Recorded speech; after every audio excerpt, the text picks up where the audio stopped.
Waiter is rude to a deaf man. Unaware, Mike Tyson is sitting behind them. Hear what happens next. On an ordinary Friday night, the upscale restaurant L'Éclat bustled with its usual dinner rush. The place was known for its glamorous atmosphere, a mix of dim lighting and soft jazz playing in the background. Tables filled with well-dressed patrons, laughter floating through the air, and the clinking of wine glasses created a lively ambiance. At the center of the restaurant sat a reserved man, Logan Davis, an unassuming figure with a calm demeanor. Logan was not your typical diner. He was deaf, and he wore that fact on his sleeve, albeit discreetly, by always carrying a small notepad with him for communication. He had chosen this restaurant for its reputation, hoping for a quiet evening with his favorite dish, a rare steak and a glass of red wine. As Logan settled into his seat, he couldn't help but notice a slight commotion brewing at the far end of the restaurant. A group of staff members whispered amongst themselves, occasionally glancing toward a particular table that was obscured from Logan's view. It was apparent that someone important was dining there tonight, but Logan was far too engrossed in his own thoughts to give it much attention. Little did he know, that table was occupied by none other than Mike Tyson.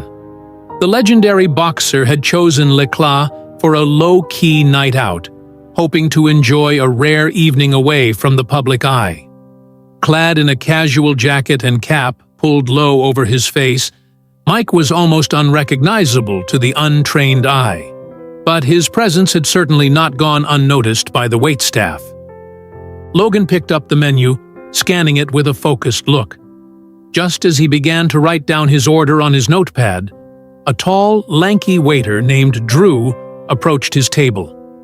Drew had been with L'Éclat for nearly a year, and while he was known for his efficiency, his patience often wore thin during peak hours.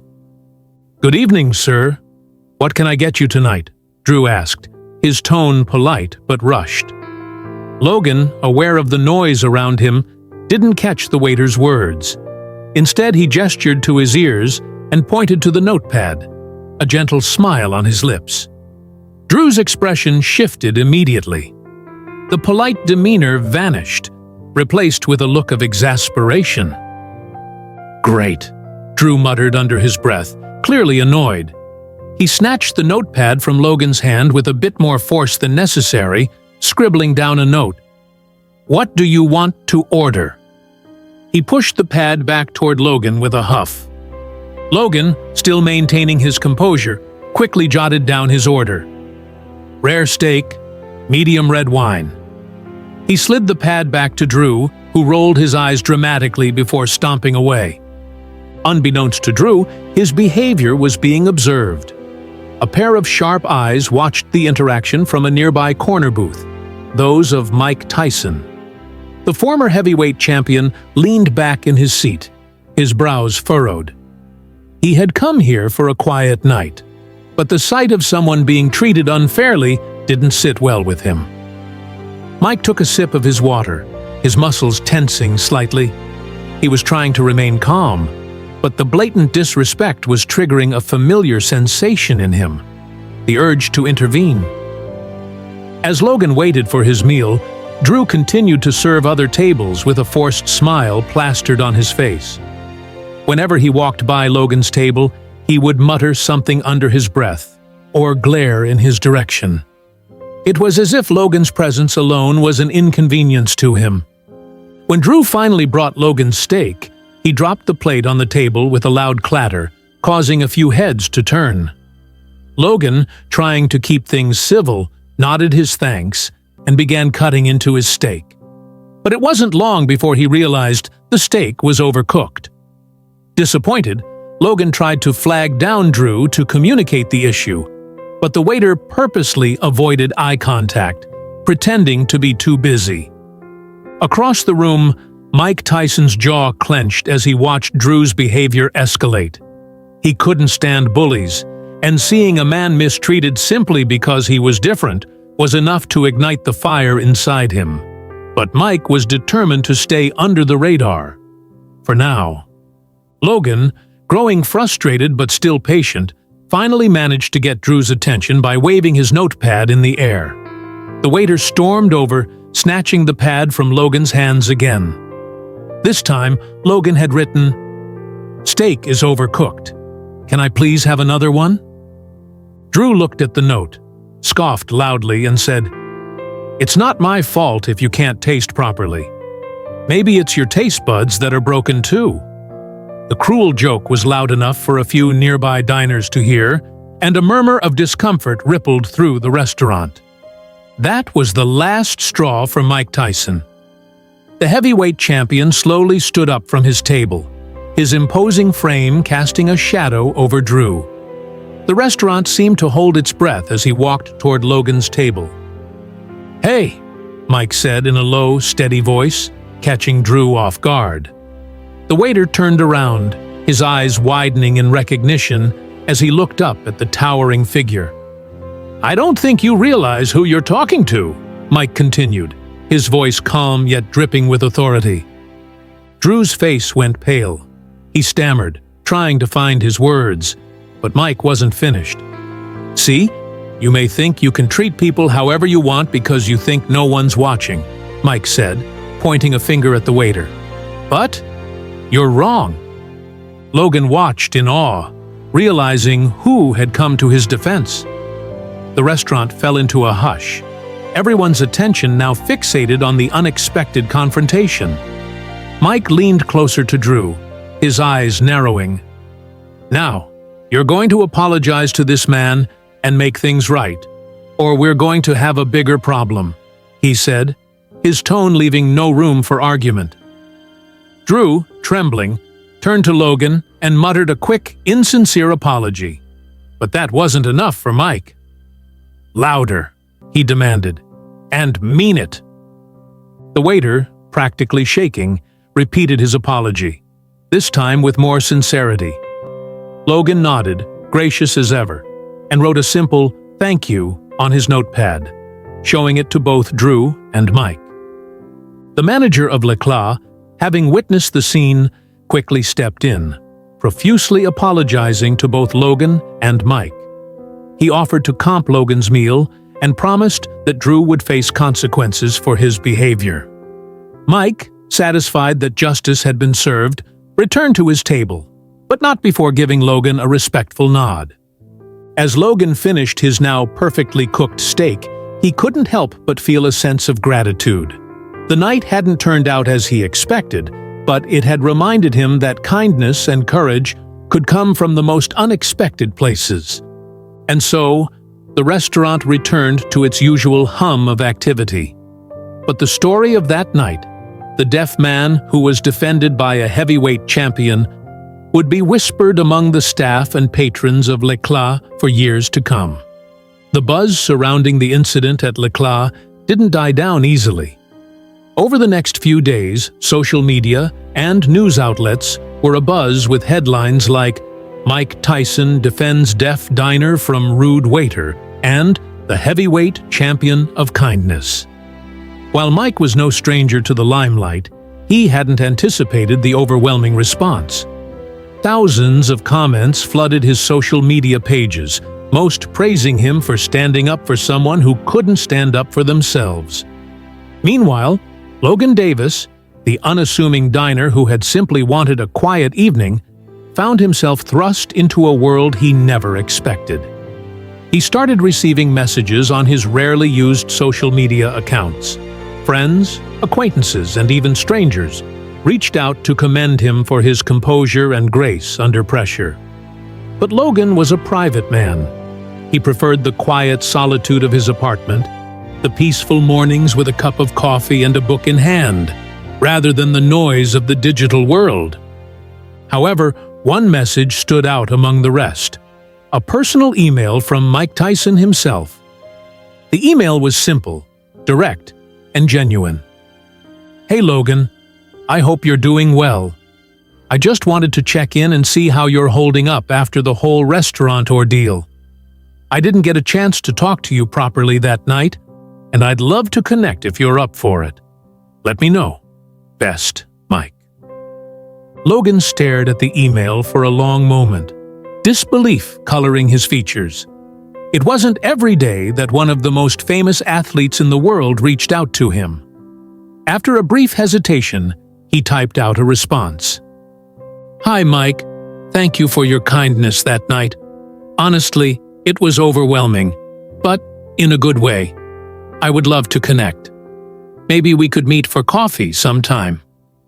And just like that, an unexpected friendship was born. The following week, Logan found himself walking into a quiet cafe on the outskirts of the city. The smell of freshly ground coffee beans filled the air as he made his way to a corner table where Mike Tyson was already seated. Mike looked relaxed, dressed casually in a hoodie and jeans, his presence still commanding despite the laid-back attire. Logan approached the table with a smile, giving Mike a friendly wave. The two exchanged a firm handshake, and for a moment, the contrast between them was almost comical. Logan, with his lean, intellectual appearance, and Mike, the muscular, larger-than-life boxer. Mike gestured for Logan to take a seat. "Glad you could make it, man," he said with a genuine smile. "I've been thinking about that night, and honestly, I just can't get over how that waiter treated you. People can be real assholes sometimes." Logan chuckled softly, pulling out his notepad. He scribbled quickly and flipped the page toward Mike. "I've dealt with worse, but I appreciate you stepping in." "Not everyone would have." Mike nodded thoughtfully. "I hate bullies, always have. Growing up, I was picked on a lot, you know? But then, I learned to fight back." He paused, studying Logan's calm demeanor. "You, though, you didn't even get mad. That's impressive." Logan shrugged, writing down another response. "Anger doesn't change people's hearts. Sometimes patience and kindness do." The two men spent the next hour sharing stories, their bond deepening over cups of rich espresso. They discovered they had more in common than they initially thought. Logan, despite his hearing impairment, was an avid sports fan and had followed Mike's career from a young age. Meanwhile, Mike was fascinated by Logan's resilience and positivity in the face of adversity. As they parted ways, Mike couldn't help but feel that this wouldn't be the last time they met. There was something about Logan that resonated with him, a quiet strength that reminded him of the battles he had fought, both inside and outside the ring. As Logan and Mike's friendship grew, they continued to meet up, whether it was for coffee, dinner, or even a few visits to the gym. Logan, to Mike's surprise, had a natural talent for boxing. He picked up the basics quickly, and before long, the gym became their new hangout spot. For Logan, it was an empowering experience. Despite the limitations of his hearing, he found solace in the rhythm of the punching bag, the physicality of the sport, giving him an outlet for stress he didn't even know he had. But not everyone was thrilled with this newfound friendship. Drew, the disgraced waiter from L'Eclat, hadn't taken the fallout well. After being fired from his job, he had become something of an online pariah, his face plastered across countless viral videos. He had lost more than just a job. His reputation was in shambles, and no other restaurant in town would hire him. Embittered and desperate, Drew found himself spiraling into dark thoughts. He couldn't shake the image of Mike Tyson standing up for Logan, the crowd cheering for a man who, in Drew's eyes, had cost him everything. Fueled by a mix of jealousy and resentment, Drew started tracking Logan and Mike's movements. It wasn't hard. After all, their meetups were becoming more frequent, and they weren't exactly hiding from the public eye. One evening, as Logan and Mike exited the gym after a particularly intense workout, Drew, hidden in the shadows, watched them with narrowed eyes. A plan began to form in his mind, one that would teach Logan and Mike a lesson they wouldn't forget. The night was cold and damp as Logan and Mike walked down the deserted street. They were laughing about an old boxing match Mike was recounting when Logan's phone buzzed. It was a message from an unknown number. "You think you're safe? Think again." Logan showed the message to Mike, who immediately grew serious. "Let me see that," he said, taking the phone. His years in the ring had honed his instincts, and right now, every alarm bell was ringing. "This isn't just some prank, Logan. You need to be careful." Logan nodded, trying to brush it off, but Mike wasn't having it. He insisted on walking Logan home that night, staying alert for any signs of trouble. As they rounded a corner near Logan's apartment, a figure lunged out from the shadows. It was Drew, his face twisted with rage, a metal pipe clutched in his hand. The attack was sudden and chaotic. Drew swung the pipe toward Logan, but Mike's reflexes kicked in. He pushed Logan aside, taking the brunt of the blow on his arm. The pain was sharp, but Mike barely flinched. Instead, he grabbed Drew by the wrist, twisting it until the pipe clattered to the ground. Logan, recovering from the shock, jumped in to help. Despite his smaller frame, he tackled Drew to the ground, pinning him with surprising strength. For a moment, Drew struggled, but the fight drained out of him quickly as he realized he was outmatched. Sirens blared in the distance as bystanders called the police. Mike and Logan stood over Drew, breathing heavily.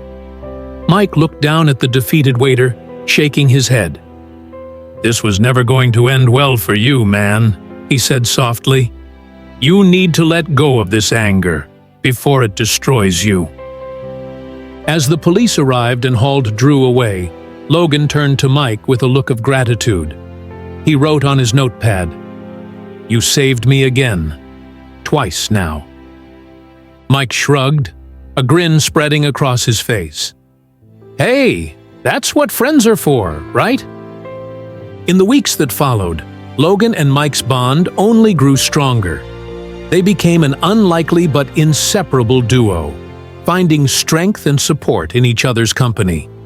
Logan continued his boxing training under Mike's guidance, and Mike, in turn, found a renewed sense of purpose in helping someone who had faced challenges his entire life. The incident with Drew had shaken them both, but it had also taught them a valuable lesson. The world could be harsh, but with the right people by your side, you could face anything. And so, life continued. Each day brought new challenges, new adventures, and new stories to tell. For Logan and Mike, this was just the beginning of a journey filled with unexpected twists and turns, proving that sometimes the most unlikely friendships could change the course of your life forever. And their story continued, because in this world, the fight for kindness and justice never truly ends. As time passed, Logan and Mike's bond became not just a friendship, but a partnership rooted in shared values of resilience, strength, and, above all, compassion. What began as a chance encounter at a restaurant had transformed into a journey of personal growth for both men. Logan had continued his boxing training under Mike's guidance, becoming more skilled and confident with each session. But it was never just about throwing punches. Mike had instilled in him the mindset of a fighter, not just in the ring, but in life. Logan had grown stronger, not just physically, but mentally, learning to stand up for himself in a world that often dismissed those who were different. Mike, on the other hand, found his own growth in mentoring Logan. Teaching him had reawakened something inside of Mike, a sense of purpose beyond the ring.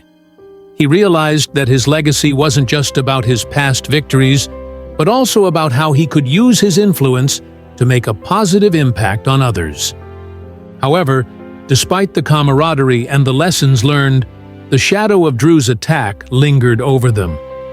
Drew had been charged with assault and harassment, but the incident left Logan more cautious than before. He couldn't shake the fear that someone else might come after him, simply because of who he was or the people he was connected with. Mike, noticing Logan's anxiety, decided to do something about it. He reached out to some of his contacts and arranged for Logan to take self-defense classes in addition to boxing. He also encouraged Logan to speak publicly about his experiences, not just to empower himself, but to inspire others who might be going through similar struggles. Months later, Logan received an unexpected invitation. It was from a prominent advocacy group for people with disabilities, asking him to be a guest speaker at their annual gala. The event was being held to raise funds for programs that supported deaf and hard-of-hearing individuals, offering them resources and opportunities that they often lacked. Initially, Logan was hesitant. The idea of standing on a stage in front of hundreds of people was intimidating. But Mike encouraged him, reminding him of how far he'd come since that fateful night at L'Éclat. "You've got a story worth telling, Logan," Mike said one afternoon as they were finishing up at the gym. "Think of how many people you can reach. People who might be feeling alone, just like you used to." Logan nodded thoughtfully, scribbling on his notepad. "I'll do it, but only if you're there with me." And so, the plan was set. Logan would take the stage to share his story, and Mike would be right there in the audience, cheering him on. The evening of the gala arrived, and the venue was packed. The room was filled with a mix of professionals, activists, and people from all walks of life who had come to support a worthy cause. Logan stood backstage, adjusting his suit and taking deep breaths to calm his nerves. Mike, dressed sharply in a black suit, gave him a reassuring thumbs up from the front row. As Logan walked onto the stage, the audience erupted in applause. He paused for a moment, taking in the sight of all those faces turned toward him, waiting to hear what he had to say. For someone who had spent most of his life feeling unseen, this moment was overwhelming. But then he caught sight of Mike's encouraging smile, and his nerves settled. Logan pulled out his notepad, but this time he did something different. He set it down on the podium and, with slow, deliberate signs, began to communicate his story using sign language. For those who couldn't understand, subtitles were projected onto a large screen behind him, detailing every word he signed. "My name is Logan Davis, and I am deaf. But that's not the most important thing about me." Logan's story unfolded as he shared his journey, the challenges he faced growing up, the feeling of isolation, and the night at L'Éclat that changed everything. He spoke of the power of kindness, of the importance of standing up for others, and of the unexpected friendship that had given him new strength. The audience was captivated, many wiping away tears as they listened. Mike watched with pride as Logan poured his heart out on stage. It was a story of resilience, yes, but it was also a story of the unexpected connections that could change the course of one's life. When Logan finished, the room erupted into a standing ovation. As he looked out into the crowd, he saw faces filled with admiration. But the one that stood out most was Mike's. The former boxer had tears in his eyes, and for a moment, he and Logan shared a look that spoke volumes. After the gala, Logan and Mike were approached by numerous people, thanking them for their inspiring story. Representatives from various organizations offered Logan opportunities to collaborate on advocacy projects, and he was even asked to write a book about his experiences. But the biggest surprise of the night came when the CEO of the advocacy group pulled Logan aside. "We've been looking for someone to lead our new outreach program," she said. "Your story, your resilience, it's exactly what we need. Would you consider joining us as our new spokesperson?" Logan's eyes widened in surprise. He glanced at Mike, who gave him an enthusiastic nod. After a moment's thought, Logan wrote on his notepad, "I would be honored." With this new role, Logan found a platform to reach even more people. He became an advocate not just for the deaf community, but for anyone who had ever felt marginalized or dismissed. His newfound confidence and purpose transformed him into a beacon of hope for others. Mike, meanwhile, continued to mentor young athletes and aspiring fighters, but now he also focused on using his influence for good. Inspired by Logan, he started a non-profit organization that provided mentorship and self-defense training for individuals with disabilities, helping them build confidence and resilience. A year after the gala, Logan and Mike stood together at the grand opening of Mike's new training center. The place was buzzing with energy. Young men and women, some with disabilities, others simply looking for guidance, filled the gym. Logan was there to give a speech, now fully confident in front of crowds. As Logan looked around, he couldn't help but marvel at how much his life had changed. He had gone from a quiet, reserved man who struggled to be heard to a powerful advocate for those who had no voice. And he had found a lifelong friend in the most unlikely of places. When Logan finished his speech, Mike joined him at the front of the gym. The two embraced, and for a moment, the room was filled with cheers and applause. Logan turned to Mike, signing, "Thank you for everything." Mike grinned and signed back, something he had learned from Logan over the past year. "No, thank you for teaching me that true strength is more than just muscles." As they stood there side by side, surrounded by people whose lives they had touched, they knew that their journey was far from over. There were still battles to fight, still people to help, still lives to change. But for now, they were content. They had found their purpose, and in doing so, they had found a deeper sense of fulfillment than they had ever imagined. And though the future was uncertain, one thing was clear. Together, Logan and Mike would continue to inspire and uplift, proving that kindness, courage, and friendship could change the world, one life at a time. The end.